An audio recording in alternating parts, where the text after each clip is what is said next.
Hi, సొరకాయ పచ్చడి ఎలా చేసుకోవాలో చూద్దాము. ముందుగా ప్యాన్లో ఆయిల్ వేసి వేడయ్యాక పల్లీలు కూడా వేసి కాసేపు వేయించాలి.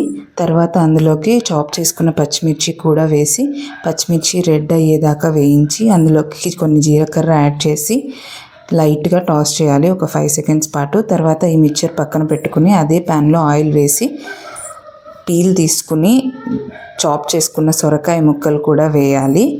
ఆ సొరకాయ ముక్కలు కొంచెం మెత్తబడ్డాక చాప్ చేసుకున్న టొమాటోస్ కూడా వేసుకోవాలి.